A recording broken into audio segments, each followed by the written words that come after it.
Las bebidas gaseosas azucaradas o refrescos matan a más personas que el crimen organizado en México. Estas son las conclusiones de estudios científicos realizados en ese país sobre los efectos de estas bebidas en la salud pública. En los principales países consumidores de América Latina, con México a la cabeza, las cifras de enfermedades que se pueden atribuir al consumo de refrescos son ya más que alarmantes. Obesidad, diabetes, enfermedades cardiovasculares y osteoartritis y diferentes tipos de cáncer. Los costos de atención médica para las familias y para el Estado representan un serio lastre económico, por no hablar del sufrimiento humano que causan, pero en el lado opuesto se encuentra una industria altamente rentable, que ocupa a decenas de miles de trabajadores, así como a proveedores, distribuidores y comerciantes. Una gran fuerza económica con influencia política.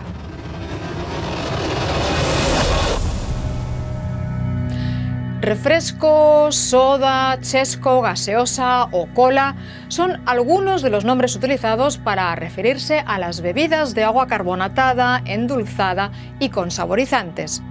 Su consumo global no ha hecho más que aumentar en las últimas décadas, al menos un 16% desde 1990. Estamos hablando, pues, de una industria que ha experimentado un notable auge y que en 2023 obtuvo ingresos mundiales por más de 800.000 millones de dólares. Y las perspectivas de crecimiento siguen siendo enormes. América Latina es el mercado más importante, con un valor aproximado de 60.500 millones de dólares en 2023, una cifra equivalente al PIB de El Salvador y Honduras juntos. Los principales consumidores en la región son México, Argentina, Chile y Brasil. Nos vamos a centrar en México, primer consumidor de estas bebidas en la región y uno de los mayores del mundo.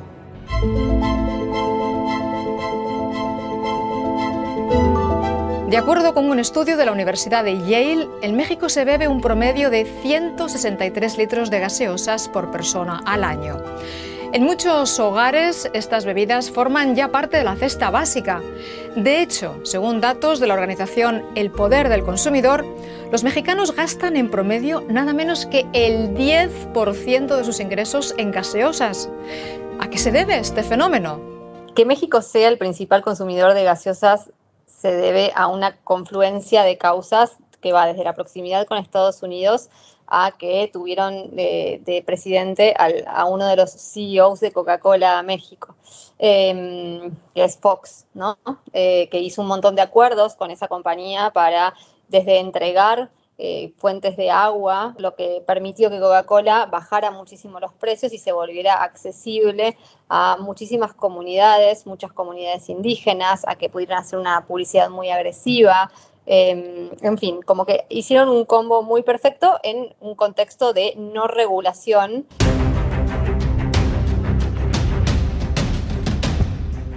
En México, 7 de cada 10 niños en comunidades rurales desayunan con refresco, según datos del Instituto Nacional de Salud Pública.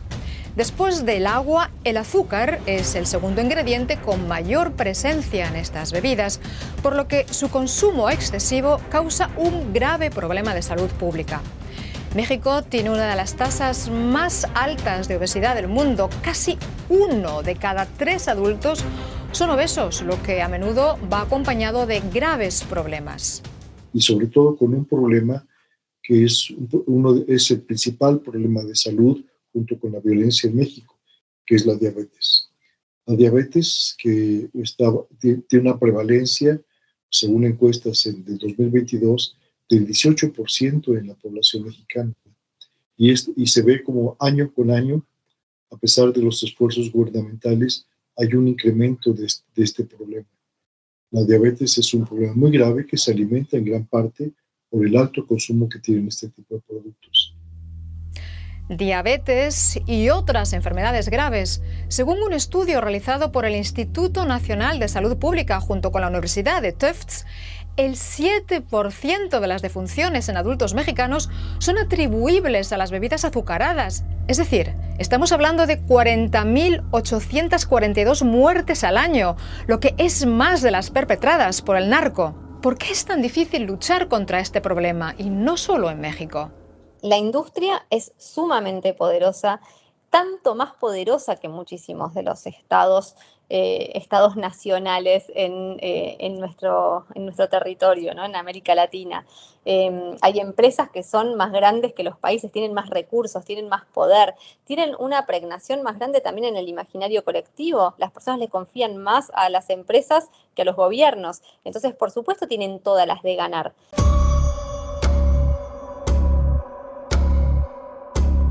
Chiapas es la región del mundo donde más Coca-Cola se bebe, el refresco favorito de los mexicanos.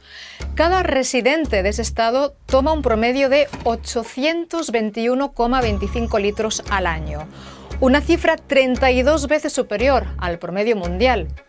¿A qué se debe? Esto se debe en gran medida a que hace algún tiempo en Chiapas, debido al problema de alcohol, se incentivó el consumo de bebidas azucaradas, embotelladas, como una alternativa al consumo de alcohol. Esto fue pues, muy ingenuo hace años, porque esto permitió que se desarrollara un mercado que después fue aprovechado por las compañías para desarrollar una serie de prácticas comerciales sumamente agresivas, probablemente también asesoradas por antropólogos, porque sus campañas se desarrollan en las lenguas locales, utilizan símbolos culturales de prestigio, también han logrado que se introduzcan estos productos en algunas prácticas simbólicas, rituales en la población indígena. Y otro factor es la poca accesibilidad de agua de calidad y en cantidad suficiente para los habitantes. En México, debido a las sequías cada vez más frecuentes y a la sobreexplotación de los acuíferos, el 24% de los hogares no disponen siempre de agua potable. En consecuencia, muchos habitantes se hidratan con Coca-Cola.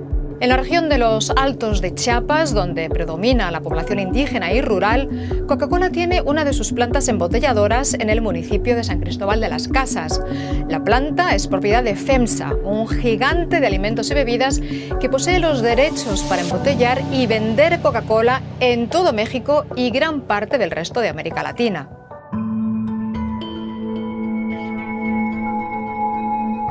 El sector de las bebidas se ha convertido en una importante industria en México.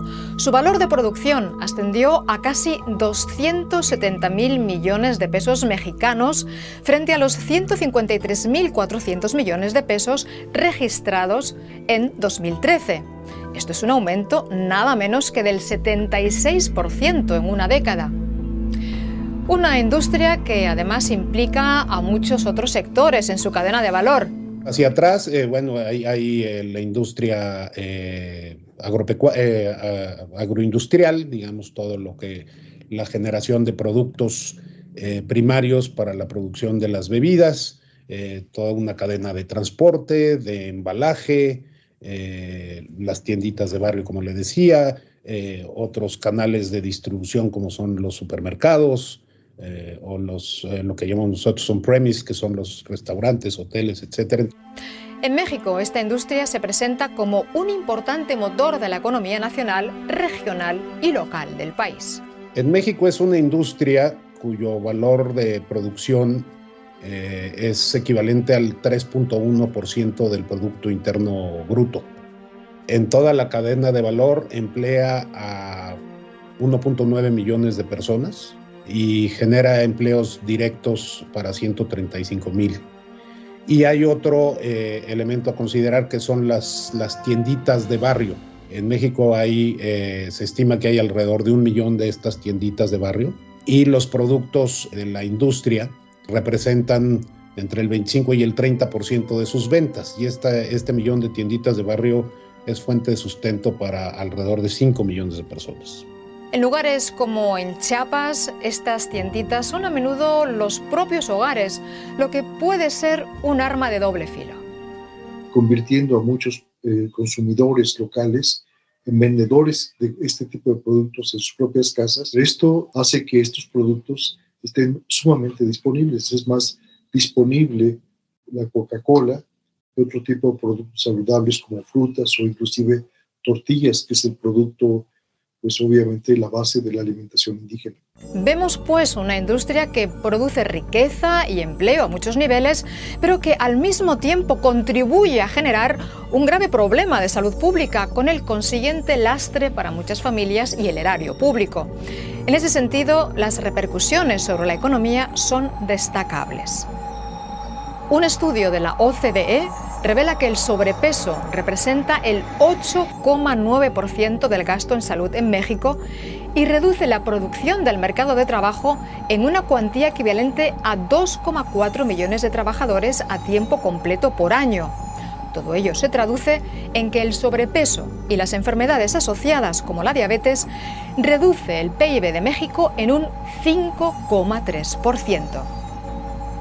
La industria de refrescos ha logrado penetrar en todos los rincones del país y clases sociales. El secreto de su éxito, según sus críticos, se llama lobismo y una agresiva publicidad. La industria hace lobby de muchísimas maneras. Apoya de manera directa a los gobiernos con dinero a políticos en campañas, interviene en programas que los estados dejan vacíos, por ejemplo, programas de educación alimentaria, programas de salud, programas de hidratación, en comedores escolares, ayuda ahí donde el Estado no se presenta, la industria se hace presente. La industria hace una publicidad muy agresiva, ha ido bajando los costos de sus productos de una manera voraz. Cuanto más bajos los costos, más compite contra la comida de verdad.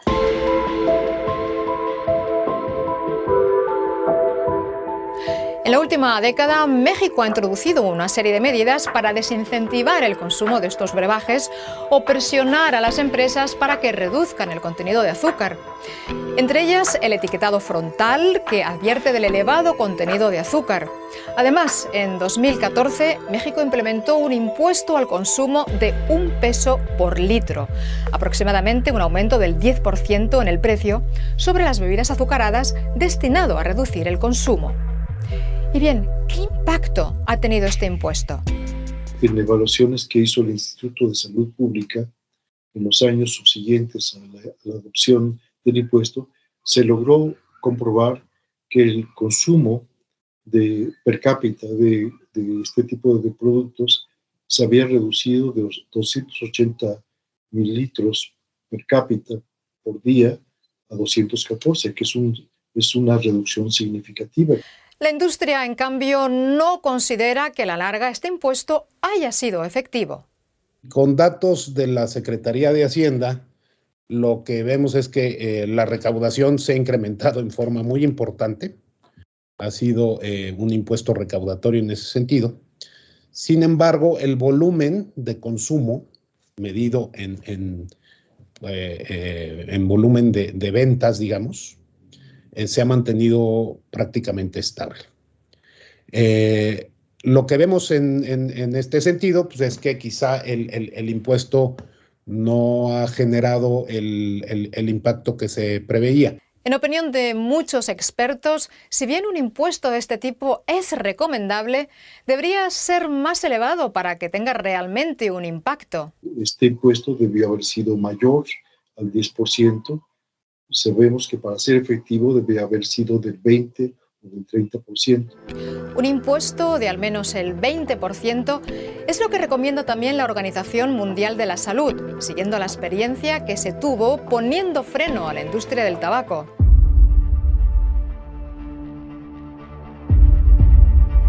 La cadena de valor de esta industria demanda materias primas por al menos 1 millón de toneladas de azúcar, 900.000 toneladas de fructosa, 33.000 toneladas de aluminio y 450.000 toneladas de resina PET para la fabricación de botellas de plástico. Y tiene también, como decía, una serie de repercusiones ambientales.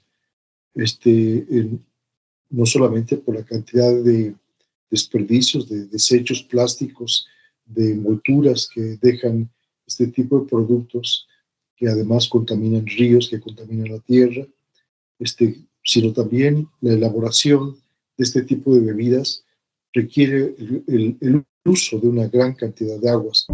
Según una investigación del Laboratorio de Estudios sobre Empresas Transnacionales de la UNAM, Coca-Cola extrae al año 55.000 millones de litros de agua en México. Y para producir tan solo medio litro de refresco necesita 34,5 litros de agua. 0,4 litros de agua operativa para producción, 7 litros para fabricar la botella de plástico y 28 litros para cultivar el endulzante. La cifra de extracción de agua podría ser mayor, ya que la Comisión Nacional del Agua no supervisa rigurosamente la extracción de líquido de las concesiones otorgadas.